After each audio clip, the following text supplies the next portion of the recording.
However you measure it, economic performance, political stability, internal security, the Pakistani state is failing its people. Why? And what prospect is there of radical reform from within? Well, my guest today would dearly like to be Pakistan's agent of change. For 15 years, former cricket star Imran Khan has led a reformist political party. He says his country has now reached a tipping point comparable to the Arab Spring. But are Pakistanis ready to put their faith in Imran Khan?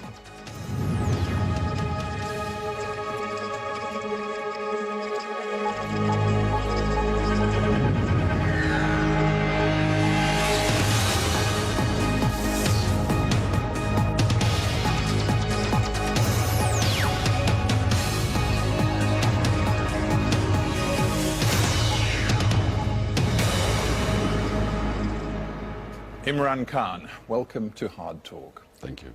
It is 15 years since you founded your party, Tehreek-e-Insaf. The greatest performance you ever had at the polls was to win one parliamentary seat, and yet you now say that the ideas represented by your party, their time has come.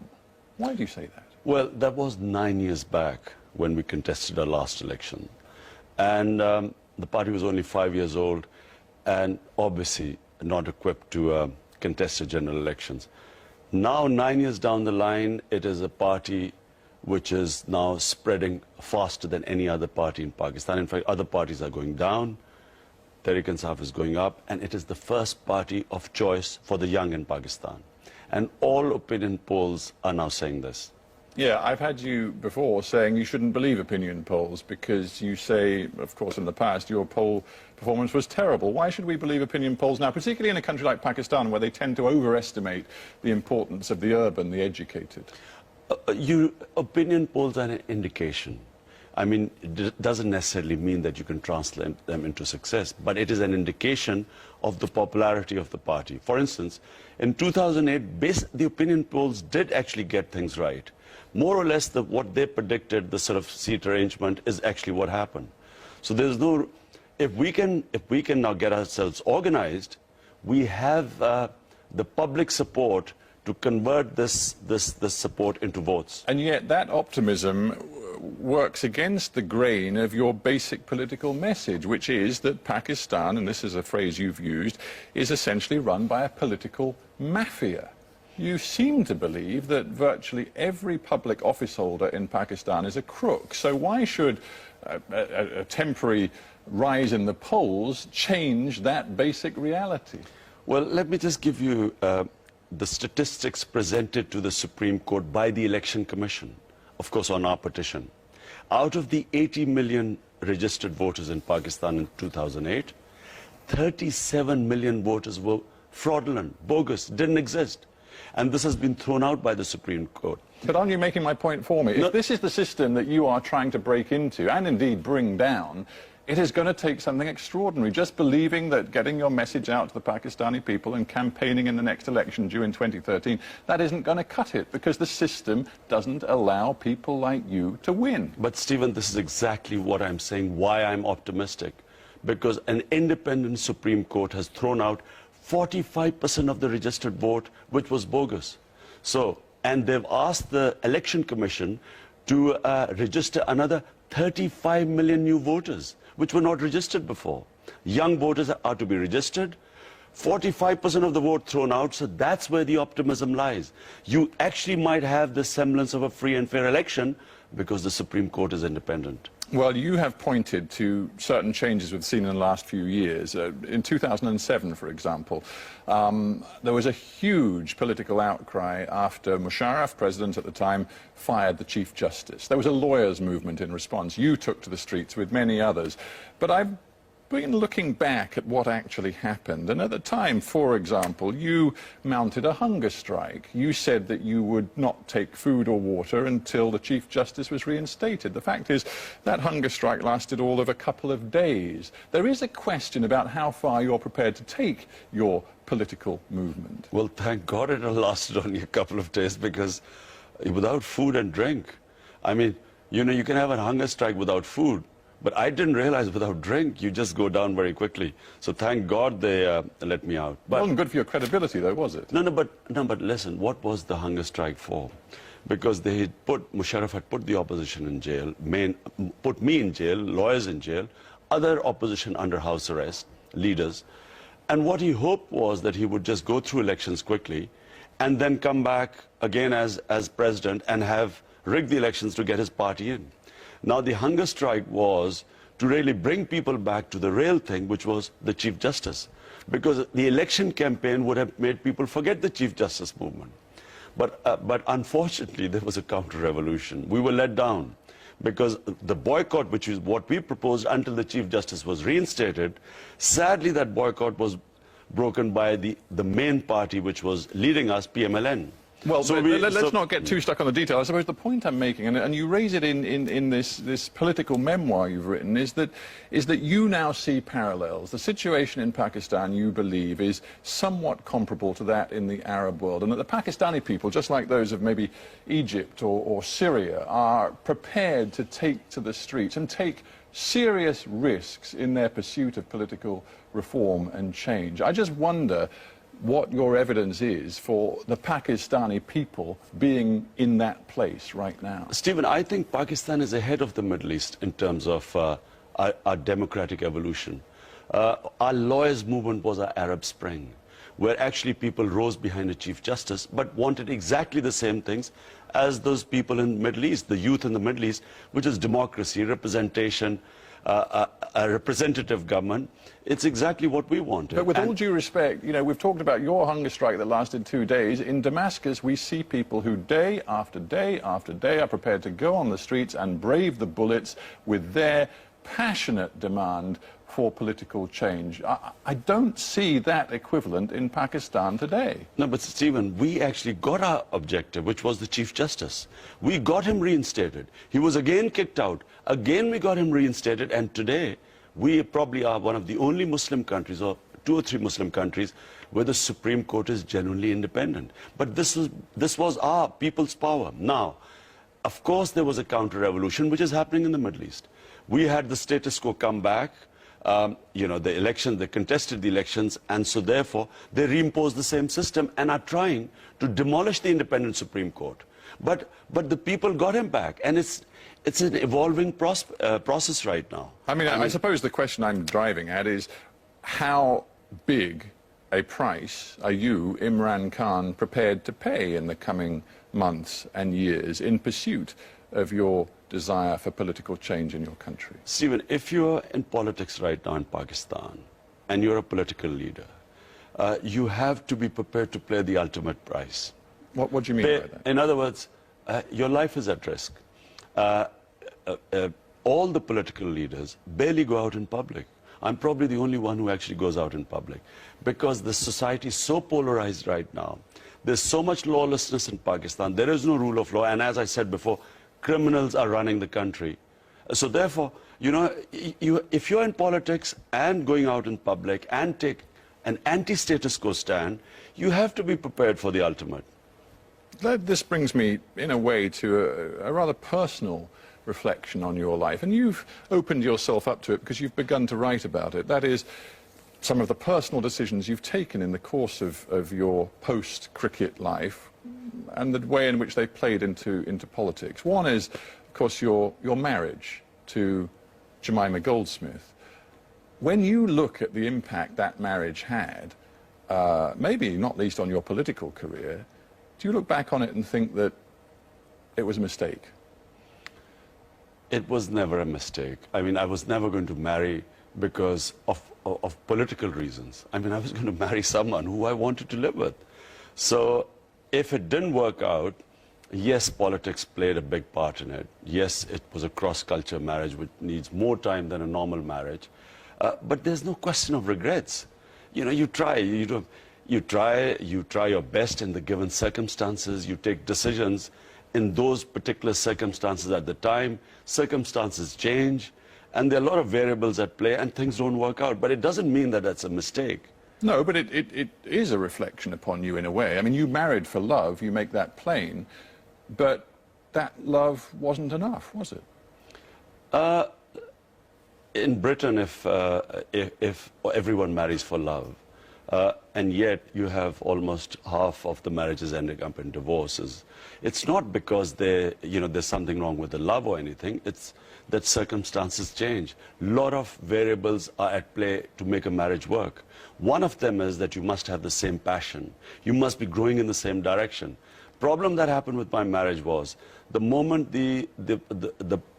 my opposition or the politicians attacked my ex-wife and attacked her at first Jewish lobby, then other various attacks. Her father was of Jewish origin. She was from a fantastically wealthy family. You would have been very naive if you hadn't thought from the very get-go that those were going to be factors that would be played against her and against you once you were a married couple. Well, no, I won't say naive. I just didn't expect in Pakistani politics. Very rarely are families brought into the fray. This is not normal in Pakistani politics.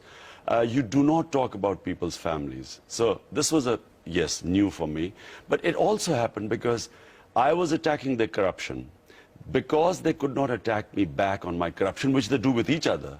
With each other, one says so-and-so is corrupt, he says, you are also corrupt. And so they keep quiet. With me, they couldn't attack me on corruption, so they went for the soft target. And I must say, I didn't expect it. And it's unusual for Pakistani politics. But here's the nub of it, and here's why I mention it in relation to you saying that, in politics in Pakistan, you have to be prepared to pay a massive price. You say now that the raising of your children is the most important thing in your life. And yet you had a choice to make, because when Jemima took the decision that such was the difficulty of her life in Pakistan, she was going to go back to London, return to London, you could have made the choice to go with her. Your relationship was still strong. You could have given up politics and given up your life in Pakistan, but you chose not to. Stephen, number one, it's not just that my children are most important. They gave me the greatest happiness. Fatherhood gave me the greatest happiness. And the fact that once Jemima could not live in Pakistan anymore, wanted to come back. Leaving Pakistan was never a choice for me because, she married a certain man. Me, a man who was driven or always had passions, I think that's what made what I was, and that's what might have impressed her. Me living a purposeless existence in London would not have been the person Jemima would have married. I would have probably lost self-worth or a purpose of existence because I have not known a life without a passion from 9 onwards. Always I was driven by something. So what would I have done in London? And would that marriage have lasted anyway? Do you ever regret that decision? Because it fundamentally changed your relationship with your children forever. The only time, children are the collateral damage of a divorce, and probably they suffer the most. And of course, anyone who's been through a divorce knows the sort of pain that causes. But the important thing is that, when she went back, and the second election is really which took its toll on her. The first election, she actually campaigned with me. But because of her attacks in the first election, second election, we kept her out. So basically, for 5 months, she was on her own, and I was going all over the country. And by that time, I came back, and then they still attacked her. Even though she wasn't in the election, they called her something to do with a book she read about Salman Rushdie, that he was a teacher or something. And so they attacked her. And that's when, by the time I came back, I think that's when she had given up. So that's when she decided to go back. Now, what were the choices? I hoped that it would still work out, that somehow she would come back. But gradually, in a year or so, I realized that, she had just got settled in life there. And that was your new reality, that you stayed in Pakistan, you committed yourself to politics, which brings us back to the political arena. Faith is very important to you, is it not? And it's important in your politics. You've made an increasingly prominent sort of set of statements about the way in which faith colours your political actions. In what way? Well, I actually, in the book, I trace how I came towards faith and what faith means to me. They're two different things. Because what does faith, the whole point of religion and politics, Islam and Pakistan, The whole point of that book is to clear a lot of misconceptions. Either you're supposed to be secular or you're supposed to be religious. Either you're a westernized person who with Western values in our society, or you are one of the masses, or you're a fundamentalist. So I had to clear this. What does faith mean for me? If it wasn't for my belief in God, which happened much later in my life, I would not be in politics. Because fundamentally, how does it differ? How does faith change you? It changes you because a spiritual way of life means a selfless way of life. It means you have to, how much God gives you, you have a responsibility to the society. A materialistic way of life or a selfish way of life means look after yourself. Well, I understand, you know, Islam is very important to you, but it does raise questions for any politician in Pakistan about what that means in terms of the vision they have for a future Pakistan. For example, we have seen in the recent past a number of politicians murdered inside Pakistan because they were prepared to make a stand for freedom, freedom of religion, freedom of belief. Thinking in particular of Salman Taseer, the governor of Punjab, who was gunned down because he expressed support for a woman who was in prison under the blasphemy laws. He wanted fundamental change in those laws. Did you support Salman Taseer's stand? Probably the only politician who actually condemned the killing and actually more or less said the same thing as Salman Taseer. Do you know that even his own party members wouldn't... Sorry to interrupt, but that you didn't. I mean, I looked and checked what you had said after he died, and you clearly condemned the murder, but this is what your own party website carried of your statement. You said there is a sound reason for the blasphemy laws, and the real reason, you said, for the rising terrorism, of which Taseer's murder was a part, was actually the US-led war on terror. Exactly. Blasphemy laws, for a start, were not made by Pakistan. They were at the time of the British. The reason for the blasphemy law was that when communities were living together, they did not want one community abusing the sacred entities of another community, and there'd be a clash. That's when the blasphemy laws came in. But you sound like you're justifying the blasphemy laws. You just told me that you were on the same side as Taseer. Taseer wanted the blasphemy laws totally changed. He wanted to end the death penalty as a punishment for blasphemy. He wanted the evidence base to be much stronger so that people couldn't just be taken to court on hearsay. He did not believe in these blasphemy laws. It sounds like you do. Blasphemy laws are to prevent a community from having a bloodbath. It is to actually, if the laws are implemented properly, and now this is the thing, the statement which actually Salman Taseer said, the blasphemy laws should not be abused. So in other words, innocent people should not be caught in it. That's basically what he was trying to say, which is exactly what I said, that no one should be allowed to abuse blasphemy laws. Now, Stephen, understand this. Every law is abused in Pakistan.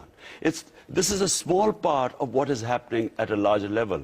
It's a small part with symbolic significance. No, one little point. It's not just Salman Taseer has been killed. There are imams in the mosques who've condemned suicide attacks have been killed.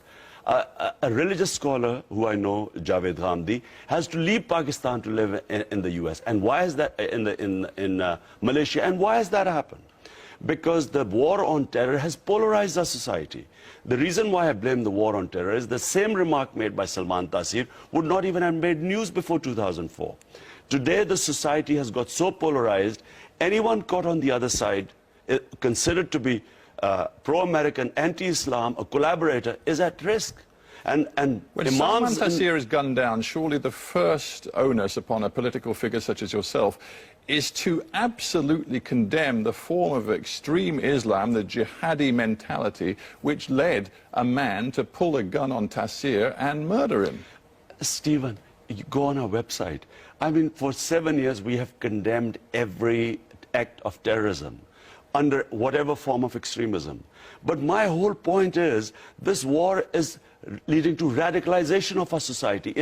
It's not helping. It's not curtailing terrorism. I just find it interesting. It's producing extremists. That in your sort of politicking, you have increasingly chosen to focus front and center on an anti-American message. It was there in the response to Salman Taseer. It was there when the killing of bin Laden was announced. Your first reaction, you said, was to feel anger and humiliation on the news that bin Laden was dead.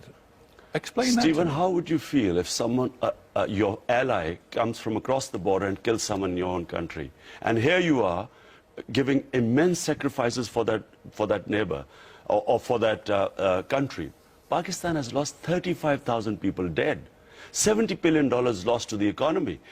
But we're talking about Osama bin Laden. We're talking about the mastermind of the 9/11 attacks. Was it not perhaps a sense of shame that he was in Pakistan, and as the Americans went on to claim, almost inconceivable, the Pakistanis did not know in some form that he was there? Maybe shame about that, but also a sense of relief that, thank God, he is no longer capable of leading Al-Qaeda and its terror activities. Stephen, for one, whether Pakistan government was complicit or whether it was incompetent, as said by Panatta, I'm talking as a member of Pakistani public who's not part of the government. Well, you're talking as a responsible leader in Pakistan, a man who aspires to actually lead the country. Exactly. And now, how would I feel but I'm a Pakistani citizen, but my country has given 35,000 people dead in a war we had nothing to do with.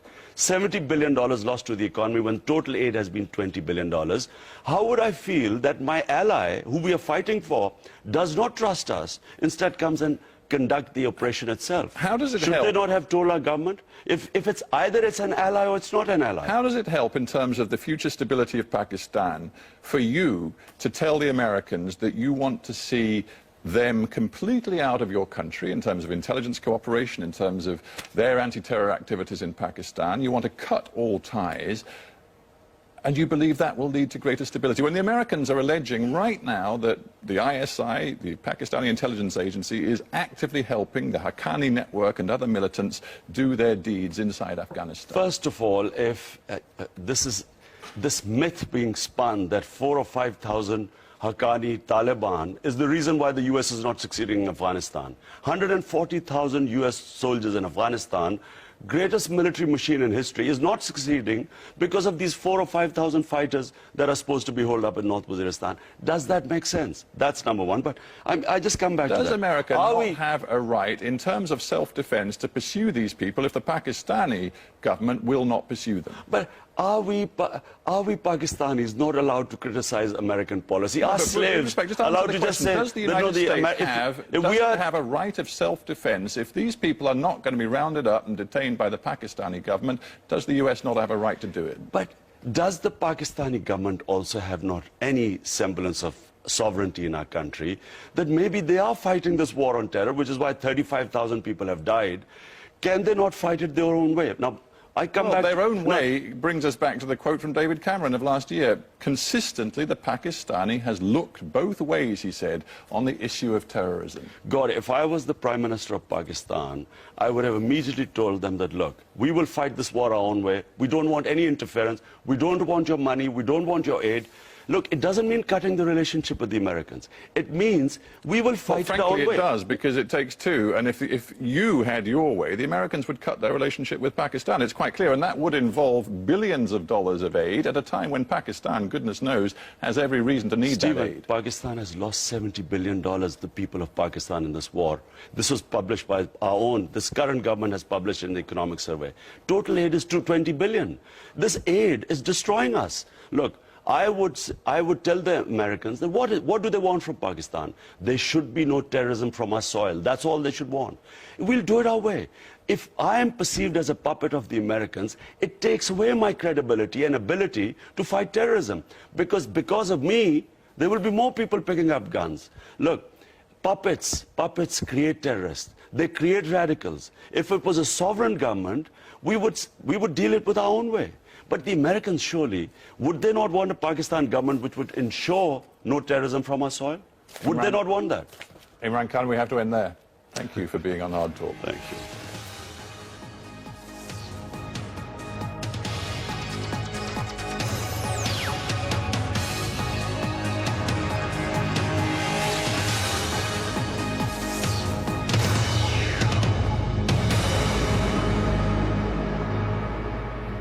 Hello again.